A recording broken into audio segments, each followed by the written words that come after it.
আলহামদুলিল্লাহ আলহামদুলিল্লাহ ওয়াসসালাতু ওয়াসসালামু আলা রাসূলিল্লাহ ওয়া আলা আলিহি ওয়া সাহবিহি ওয়া ওয়ালা মা বা'দ।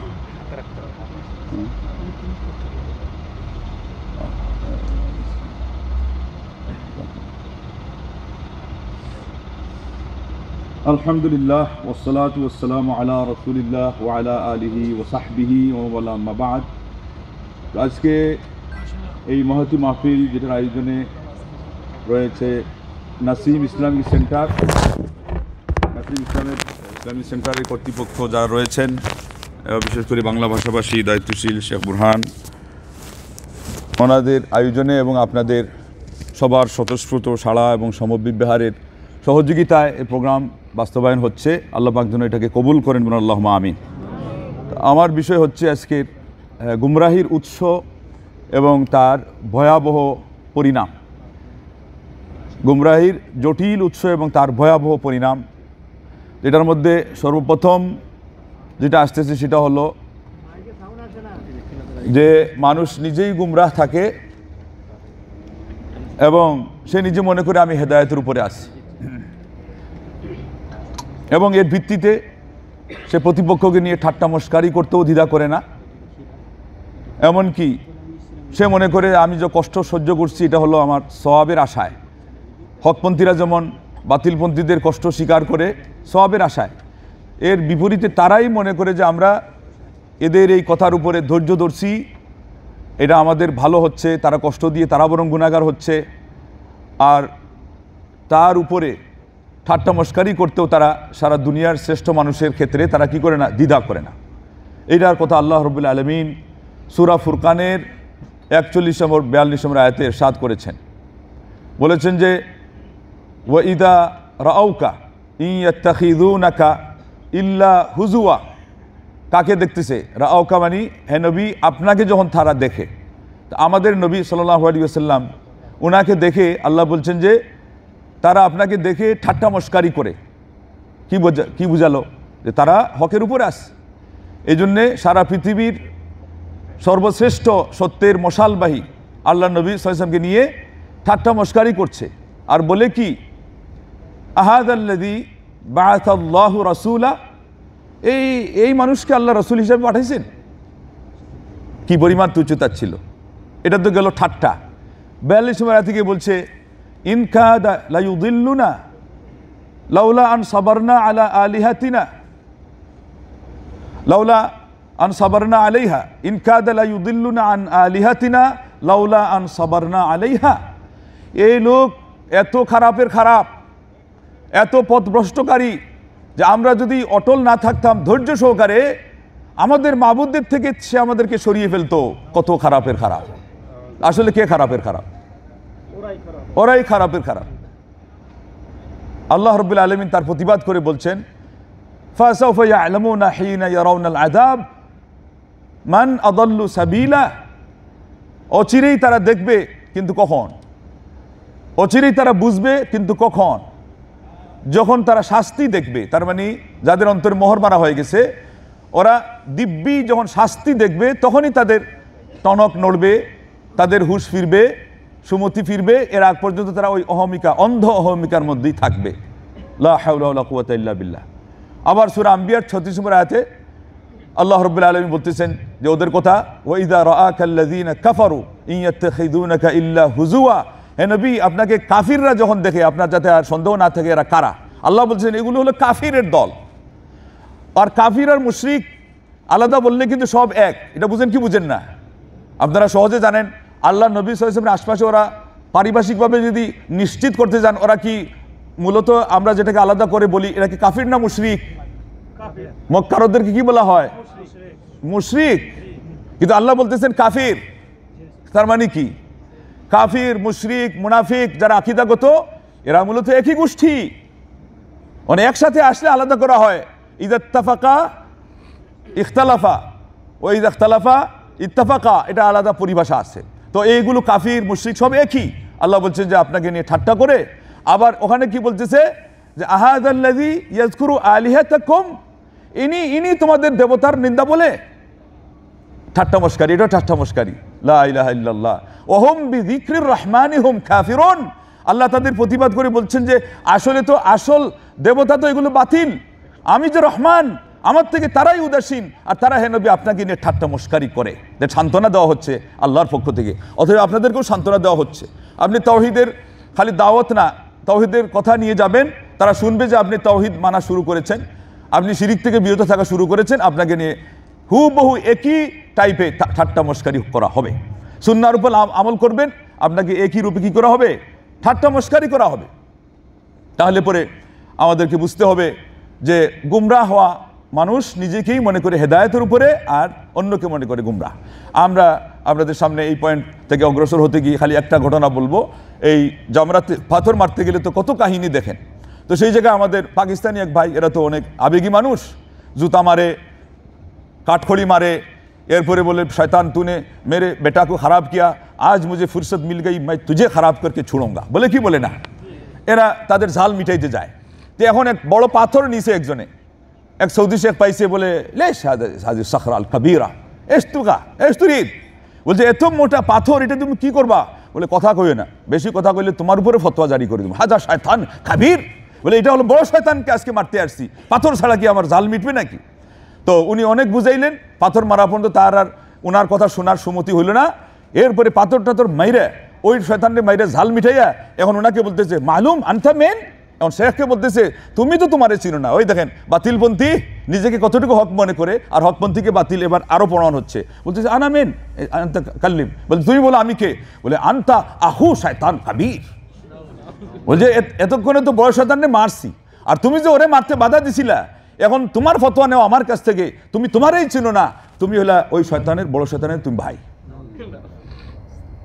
বাতিলপন্থী হলে, মানুষের মধ্যে বদভ্যাস আসলে, সে শুধু নিজেকে খারাপ জানবে না এটা না, এটা অপরিহার্য একটা পরিণতি হলো অন্যকে খারাপ জানা শুরু করবে। একজন বিধর্মী বৈজ্ঞানিক বলছেন যে হে প্রভু, আমি তোমার কাছে অন্ধ অহমিকা থেকে আশ্রয় চাই। হে বিধর্মী, আবার হে বিধর্মী, এখানে দুইটা শিক্ষা, যে এই জিনিস এত খারাপ যে সেও আল্লাহর কাছে আশ্রয় চায়। আর আরেকটা শিক্ষা কি, আমাদের বিষয়ের সাথে সম্পৃক্ত, সে কিন্তু কাফির, সে বৈজ্ঞানিক, সে হলো একজন জ্ঞানী, অনেক দিক বড় জ্ঞানী ওই জাগতিক দিক থেকে, কিন্তু আল্লাহকে বলতেছে অন্ধ ভূমিকা থেকে আশ্রয় চাই, অথচ আমার আল্লাহকেই চিনি নাই, আমার আল্লাহর উপর বিশ্বাস করে নাই। তাইলে ওর অন্ধ ভূমিকা থেকে অহমিকা থেকে আশ্রয় চাওয়াতে কিছু লাভ হয়েছে? কিছুই লাভ হয় নাই, ঘুরে ফিরে সেই। আল্লাহ মাফ করুন। তো অন্ধ ভূমিকা থেকে আমাদেরকে আশ্রয় চাওয়া দরকার, আমরা তো এখান থেকে উদ্ধার পাইছি, তাই না? আমাদেরকে আশ্রয় চাওয়া দরকার। আজকে আমরা দ্বিতীয় পয়েন্টের দিকে অগ্রসর হব, গুমরাহির উৎস। দ্বিতীয় পক্ষ হলো আল্লাহ রাব্বুল আলামিনের ফয়সালার উপর অসন্তুষ্ট থাকা। এটার উপর আমরা যে কত পড়ে গেছি ছিটকে ঈমান থেকে আমরা জানি না।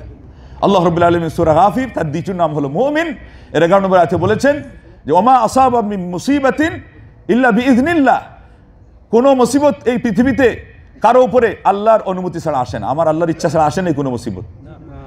ওমা ইউমিন বিল্লাহ ইয়াহদি কলবা, তারপরে আমার আল্লাহ বলছেন যে ব্যক্তি তার উপরে যতই মুসিবত আসুক এটার উপরে সে যদি ঈমান আনে, তাইলে আল্লাহ বলছেন যে তার অন্তরকে তিনি সুপথগামী করবেন। তার মানে তার মনের ভিতরে আল্লাহর ফয়সালা সম্পর্কে অসন্তুষ্টি থাকবে না। অসন্তুষ্টি থাকার মানে তো তার ঈমান নাই। আল্লাহু বিকুল্লি শাইইন আলিম, এবং আল্লাহ পাক সব জিনিস সম্পর্কে সর্বজ্ঞতা জানছেন। তার মনের মণিকুঠায়, হৃদয়ের গহীন বনে, হৃদয় অথই সাগরে সেই আপনার তন্ত্রীতে লুকিয়ে থাকা কি পরিমাণ অসন্তুষ্টি কাজ করছে এটা আমার আল্লাহ জানেন। আমরা অনেক সময় লেবেল দিয়ে নিজেরা ইমানদার সেজে যাই, ঢেকুর তুলে আমরা খুব ভালো সেজে যাই, আল্লাহ সম্পর্কে মানুষের সামনে তো ভালো মন্তব্য করতেই হবে, করি, কিন্তু মনের কোন কোনায় আল্লাহ এত কিছু বলছি ঠিক, কিন্তু আপনি যে আমার সাথে অনেক কিছু করেন যেটা মানায় না, আমার মতো মানুষের সাথে যে ফয়সালা, এগুলো আমাদের আছে না নাই? লা ইলাহা ইল্লাল্লাহ। আপনি বললে আছে আর না আছে, এর চেয়ে বড় আমার কাছে দলিল আছে। ইমাম যাহাবী রাহিমাহুল্লাহ যাকে বলছেন যে উতিয়া জাকা আন ওয়ালাম ইউতা জাকা, যাকে আজকে এটাকে কি বলে স্মার্টফোন মানে কি মেধা দেওয়া হয়েছে, কিন্তু আত্মশুদ্ধিতা তার মধ্যে ছিল না। ইবনু রাওয়ান্দি বিরাট বড় একজন আলিম, ওই সময় এত বড় আলিম সম্পর্কে আর দুনিয়াতে জানাই যায় না, কিন্তু টাকা পয়সা নাই, শুকনা রুটি খাইতে হচ্ছে। শুকনা রুটি হাতে নিয়ে বের হয়ে গেছেন, রাস্তায় গিয়ে দেখেন এক রাখাল গরুর এক পাল, উটের পাল, ছাগলের পাল, তো বলছে এগুলো কার রে? বলে আমার। আর এগুলো? বলে এগুলো আমার। বলে এগুলো আমার। আর গিয়ারি দিয়ে গরম হচ্ছে আল্লাহর প্রতি, বলে আমি সারা দুনিয়ার শ্রেষ্ঠ আলেম, আমার রুটি ভিজিয়ে খাওয়ার কোনো, ওই সময় তেল একটা তরকারি ছিল, ধরেন যে অলিভ অয়েল, ওই জন্য তারা বলতো তেল পেঁয়াজ এগুলো তরকারি, এইটাই নাই। রুটি ভিজিয়ে খাওয়ার আমরা ধরতে পারি যে ওই ডাল ভাজি, এটাই নাই। আমার ভাগে, আর এরে দিছেন আপনি গরু রাখাল নিরক্ষর, তার ছাগলের পাল, গরুর পাল, উটের পাল মাঠ ধরতে পারতেছে না, এটা তো ইনসাফ হলো? এইভাবে আসমানের দিকে তাকায় রুটিটা ছুঁড়ে মারছে আর বললে যে আপনারও সাল্লাম, আপনার তকদিরও সাল্লাম, আপনার ইমানও সাল্লাম। নাস্তিক হয়ে গেল ইবনু রাওয়ান্দি, আবুল আলা আল মুআররি, এই ধরনের কয়েকজন হলো মার্খামারা নাস্তিক, লা ইলাহা ইল্লাল্লাহ। এবং এদের বই মুসলমানরা আবার পড়ে, কেননা বড় জ্ঞানী ছিল এবং পরিচয় ছিল ইসলামের। তাহলে এত বড় আলেম আল্লাহর ফয়সালার উপরে সন্তুষ্ট না হওয়ার কারণে কি হয়ে গেলেন? মুরতাদ হয়ে গেলেন। আমার পরিচিত কিছু দিনের আমার শিক্ষক, ও একটা কিতাবের, হাদিসের কিতাবের শিক্ষক, আবু দাউদের শিক্ষক, আবার ওই ক্লাসেই বলতেছেন, কিন্তু অন্য লাইনের আর কি, ফরিদাবাদের ক্লাসেই বলতেছেন যে আমি ডাল ভাজি খায়া আর এই সমস্ত নিরামিষ খায়া শুক্রিয়া করি না। বলে কী করেন তাহলে? বলে আমি বলি যে সবর করছি, মানে পণ্ডিতই দেখাচ্ছে আর কি, খুব পণ্ডিতই দেখাচ্ছে যে আমি সবর করছি। তো এটা বুঝলো না আমার শিক্ষকগণ, সুন্দর করে কথা বলতে, উনি আর এটা বুঝলেন না যে এই ডাইল ভাজিটাও যদি আমার ভাগ্যে আমার আল্লাহ না জুটাইতেন। তো ইবনু রাওয়ান্দি আমাদের আলেমদেরকে আপনি খড়কুড়ার মতো পাল্লায় তুলেন, হাজার লক্ষ কোটি জন, আর ওই মানের একজন আলিম, নিক্তিতে মাপার মতো আলিম পাল্লায় মানে পাওয়ার কোনো তুলনা করার কোনো উপায়ই নাই। অথচ উনি এসে বলতেছে যে ডাইল ভাজি খাই আমি ধৈর্য ধরি। এটা ধৈর্যের তো জায়গা আছে, প্রশংসনীয় জায়গা, আপনি আর জায়গা পাইলেন না? আল্লাহ নবী সাল্লাল্লাহু আলাইহি ওয়াসাল্লাম এক ঢুক পানি পান করে যে আল্লাহর প্রশংসা করে আমার আল্লাহ তার উপর খুশি হয়ে যান, এক লুকমা খাবার খেয়ে যে আল্লাহ শুকরিয়া আদায় করে আমার আল্লাহ খুশি হয়ে যান।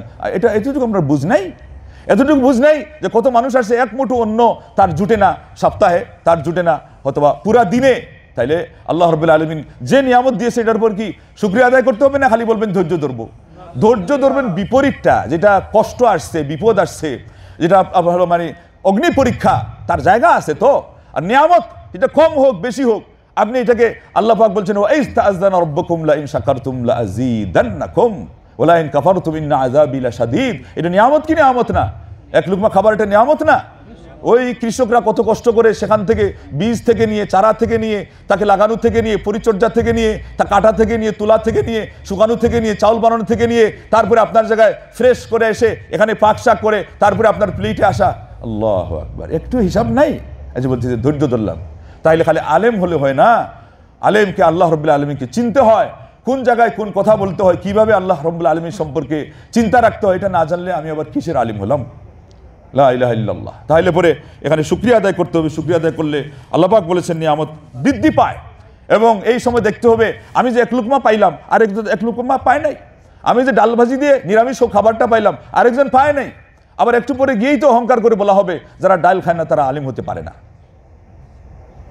লীলা বোর্ডিংয়ে ডাল না খাইলে আলিম হওয়া যায় না, এটা পরিভাষা আছে আমাদের সমাজে। ওখানে গিয়ে আবার ওই সময় ওইটাও বলা হবে, আবার এখানে এসে এটা বলা হচ্ছে। এইভাবে দ্বিমুখী কত কথা, দ্বিমুখী কত আচরণ আমাদের সমাজে আছে, এগুলো আপনারা হিসাব মিলে শেষ করতে পারবেন না। খালি সংক্ষেপে মনে রাখেন। তো এগুলোর মূল উৎস কি? এটার মূল উৎস হলো, একটা হলো মূর্খতা, এবং আরেকটা হলো খালি মূর্খতা না, ওই যে অন্ধ অহমিকা, সেটাও সেখানে কাজ করে। ইমাম ইবনুল মুবারক রাহিমাহুল্লাহ অনেক শক্তি সম্পন্ন একজন আলিম ছিলেন ইসলামের ইতিহাসে।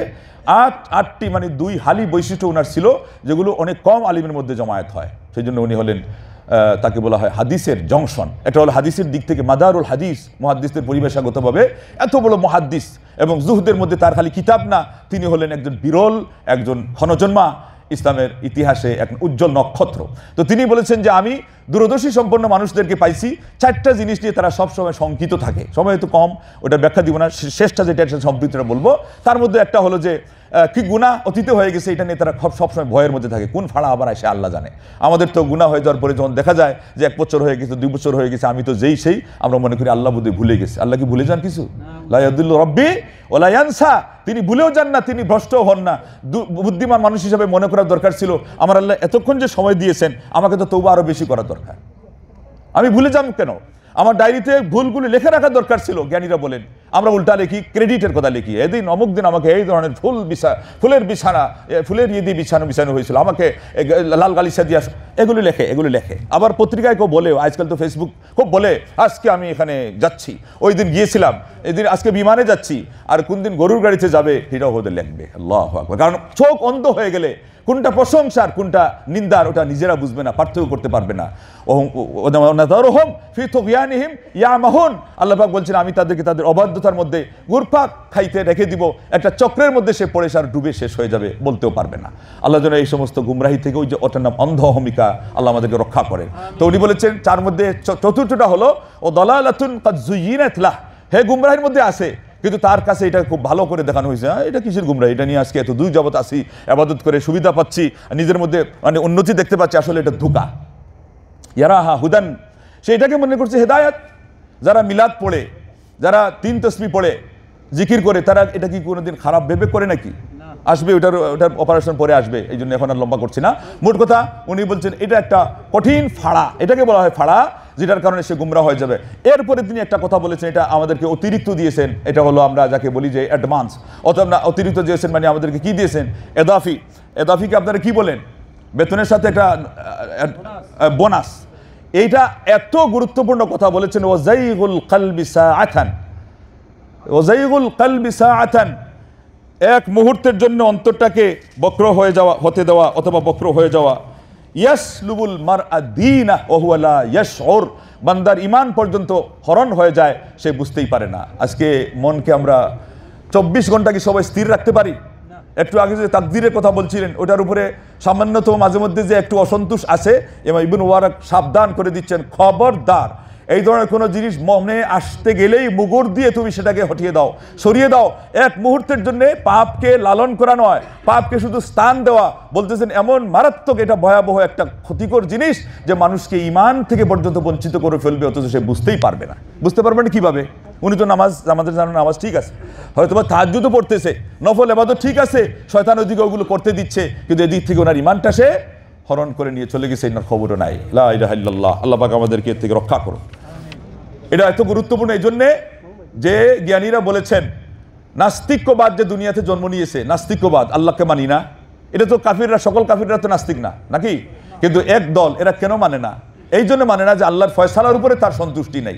হঠাৎ করে চিন্তা করে দেখে যে একটা লোক এত সুন্দর, তা আমাকে আল্লাহ এত সুন্দর করলো না কেন? একটা লোক অনেক ধনী, আমাকে আল্লাহ ধনী করলো না কেন? একটা লোক অনেক সম্মানী, আমাকে আল্লাহ সম্মানী করলো না কেন? আমি কি অন্যায় করছি? আমি কি ওনাকে বলে আসছি নাকি দুনিয়াতে? খালি এইরকম কিছু কথা চিন্তায় আসছে আর ওরা নাস্তিক হয়ে গেছে।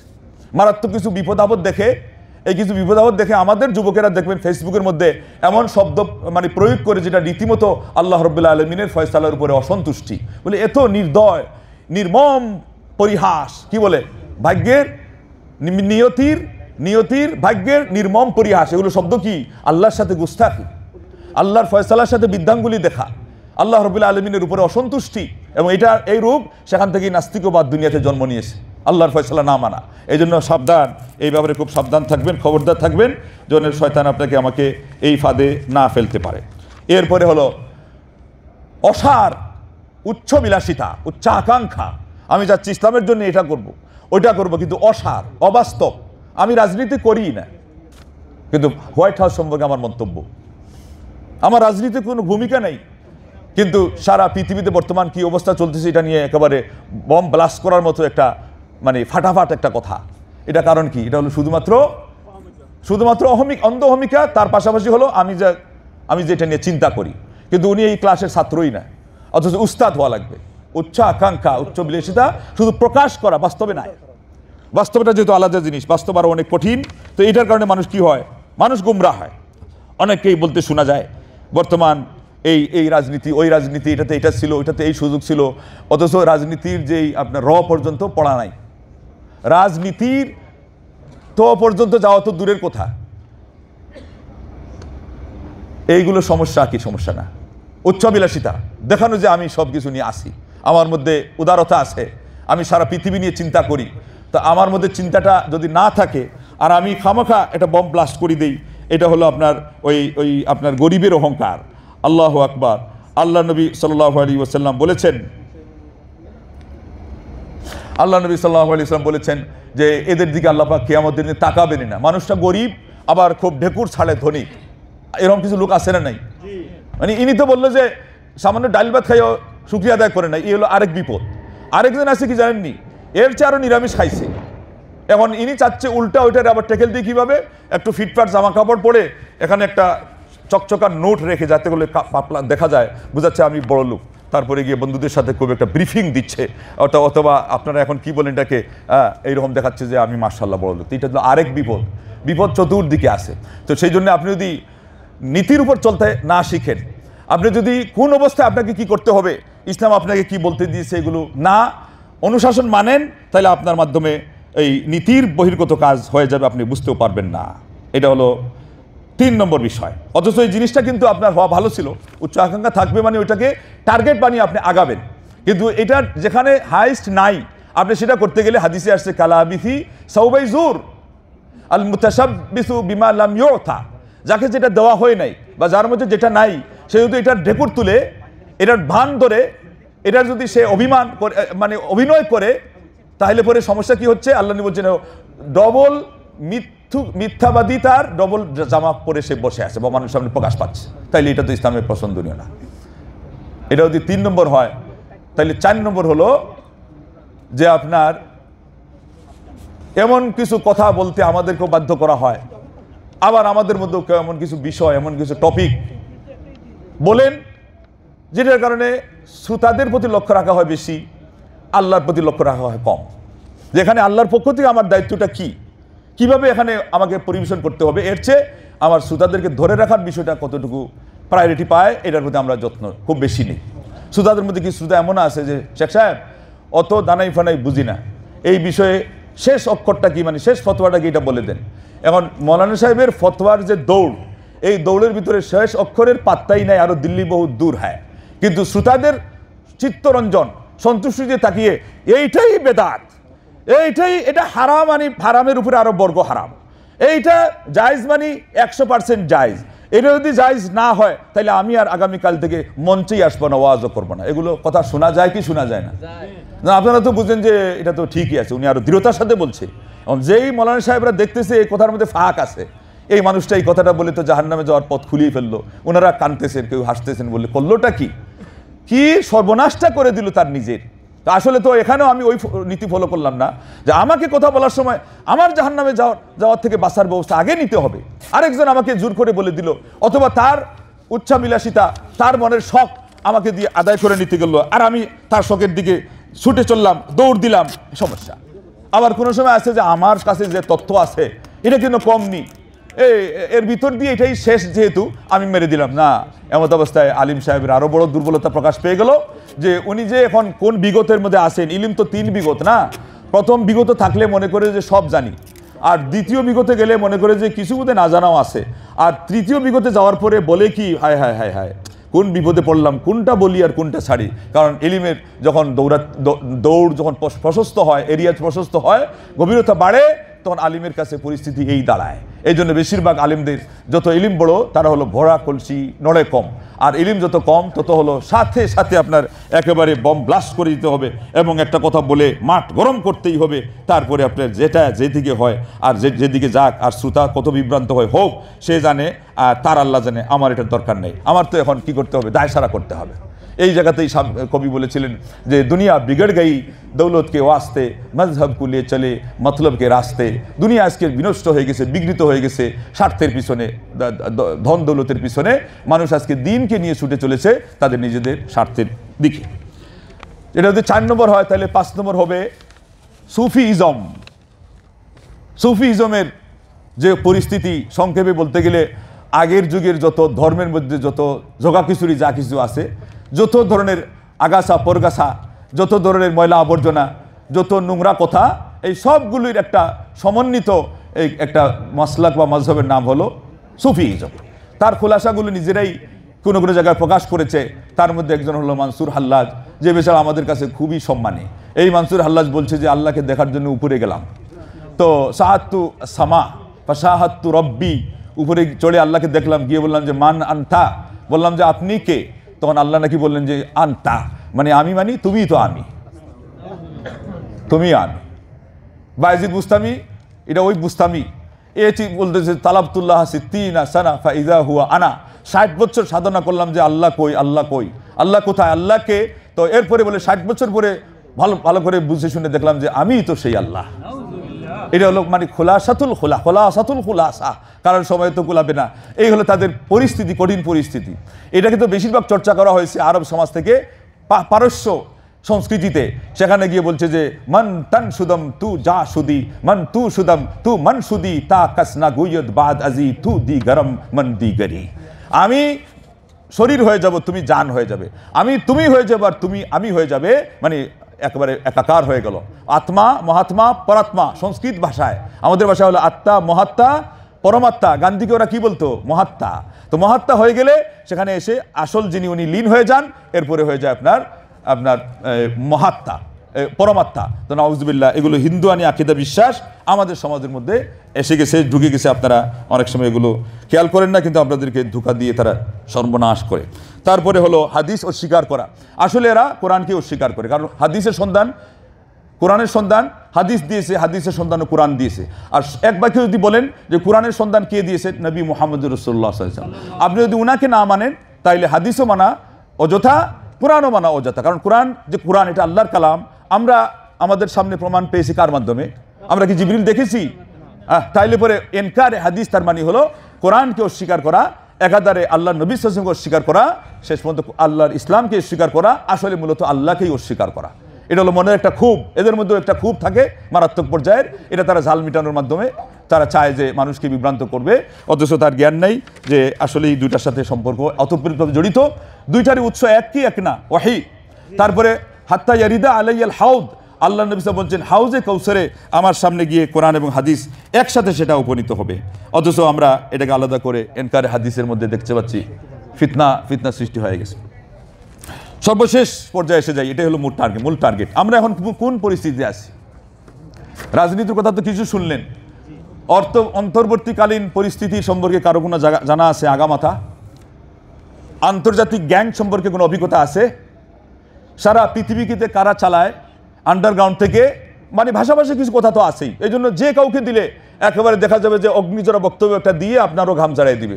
তো আসল ঘটনা হলো, একটা ফ্যামিলি আছে, ইহুদি ফ্যামিলি থাকে আমেরিকায়, অর্থনীতির চাবিকাঠি তাদের হাতে, পুরা খ্রিস্টান জগতের অর্থনীতির চাবিকাঠি তাদের হাতে। একটা সিদ্ধান্ত নিতে গেলে ওই ফ্যামিলির দিকে ইশারা করবে, অপেক্ষায় থাকবে, এরা বললে হ্যাঁ, এরা না বললে না। আর জায়নিস্ট একটা পক্ষ আছে, এরা তো আন্ডারগ্রাউন্ড থেকে সারা পৃথিবী চালায়। তারা বলছে যে যত বিপ্লব হয়, এক পা অগ্রসর হওয়া এক পা পিছপা হওয়া আমাদের ইশারায় হয়। ঘটনা হলো তাই। আপনাকে ওগুলো সামনে রেখে বাস্তব জিনিস যদি কিছু আজ করার চেষ্টা করেন তো বুঝবেন, তা না হলে আপনি বুঝতেই পারবেন না। বিশ্লেষণ করা তো আপনার ক্ষমতা নেই, আপনার দাদা উস্তাদের ক্ষমতা নেই। কিন্তু এগুলো হলো ইউনিভার্সিটি লেভেলের পর্যায়ে বিশ্লেষণ ধর্মী, একটা হলো গবেষণা, তারপরে বিশ্লেষণ ধর্মী কাজ এবং কথা। তো আমরা আন্তর্জাতিক এমন একটা গ্যাঙ্গের মধ্যে আসি যেটা একটু সামনে থেকে না আসলে হবে না, ওইটা বলে আমি শেষ করে দেব। আমাদের যে পরিস্থিতিটা হলেই ইসলামের নামেও আমাদেরকে মারা হচ্ছে, আর বহিরাগত শত্রুও বাহির থেকে আমাদেরকে মারছে।